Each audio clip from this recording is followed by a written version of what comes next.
Thanks for stopping by FixMyRecipe.com. Chef Billy Parisi here, and you know the routine already. You email us the recipe, and I fix it for you. Our next fix goes to Brett Kelly of Atlanta, Georgia. He sent us a very old and traditional recipe for gazpacho. Now, don't get me wrong, Brett, I love old traditional recipes, but I can definitely see how you're not getting many flavors from this gazpacho. All right, Brett, this recipe does have a lot of ingredients, so you're going to need a bigger bowl. Add all in. Ready? Some peeled diced tomatoes.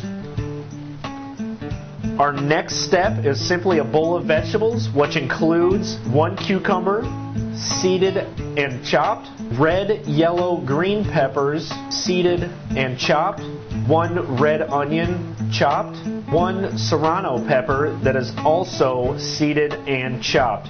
And we're simply going to add this right into our mix here. And Brett, to start off, for a little more flavor, we're going to add in red wine vinegar.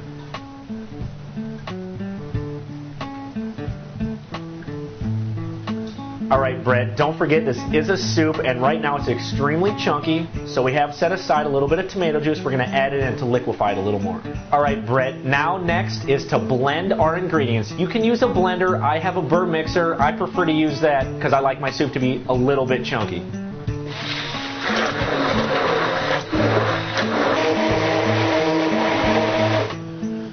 All right, Brett, this is the perfect consistency. Not too chunky and not too liquidy either. All we're going to do now, what your recipe didn't call for, is lots of seasonings and lots of herbs. All right, the first herb we're going to add is cilantro. Don't forget, gazpacho is a Spanish recipe. Next, just a little bit of parsley for color. And a little bit of fresh chiffonade basil. And we're simply going to stir that in. All right, Brett, and for a little more seasoning, something else I like to use, just a little bit of Tabasco, just for a little extra,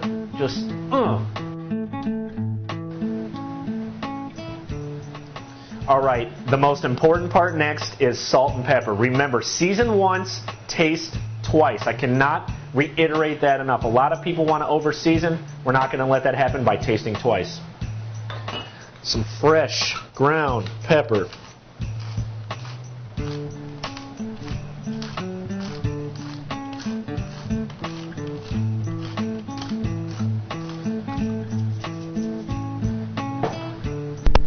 And next, some kosher salt. All right, Brett, and for a little extra flavor, we're going to add some extra virgin olive oil to our mix. All right, Brett, we're going to put this in the refrigerator and let it chill for an hour and give it a little taste. All right, Brett, our soup's been in the refrigerator for about an hour. This is going to make it nice and cold and also give it a chance to release a lot of those flavors. Let's pour it in our bowl and give it a little taste. A little bit more than that, I'm kind of hungry. And because I want to razzle dazzle myself, I'm going to throw a little green onions on there because I think it looks nice.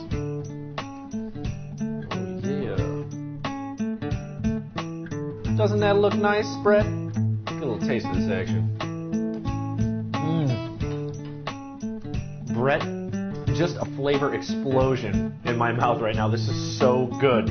Remember the couple things that I showed you. Use some red wine vinegar, pound it full of herbs, little cilantro, basil, little bit of parsley. Don't be afraid to season salt and pepper, and for a little kick, some more Tabasco sauce. And very important ingredient as well, finish with extra virgin olive oil. Remember, fat equals flavor. Brett, thanks so much for writing in. I know you're going to be very pleased with this gazpacho. And remember, when you're done watching this, go to our library full of videos where I fix recipes for people just like you.